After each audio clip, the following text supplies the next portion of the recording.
तर आणखीन एक महत्त्वाची बातमी आहे। टीका केली तरीही केंद्रातील मंत्र्यांसोबत माझे चांगले संबंध आहेत असं म्हणतायत सुप्रिया सुळे।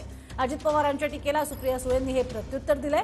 दरम्यान लोकसभेत जाऊन नुसती मोदी आणि शहांवर टीका करायची, मग निधी कसा मिळणार असा सवाल उपस्थित करून अजित पवारांनी सुप्रिया सुळेंवरती टीका केली होती। सभेमध्ये जाऊन सारखं मोदीवर टीका, सारखी अमित शहावर टीका, सारखी कोणाची उणीधुणी, कोण मदत करणार?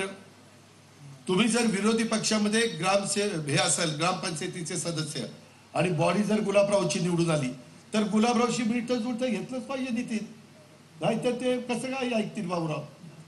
त्याच्याकरता असं नाही, नुसती भाषणं करून नाही चालत बाबांनो, कामं झाली पाहिजे।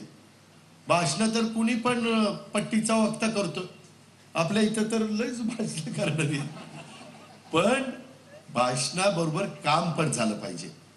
वर्ष त्यांच्याच विचाराचा होता ना, 15 वर्ष ते आणि एकाच पक्षात होतो ना, म्हणजे त्यांच्याच विचाराचा खासदार होता ना। मी डिपार्टमेंट वाईज बघा माझं पुस्तक, एक मंत्री केंद्रातला नाही आहे जो माझं काम करत नाही।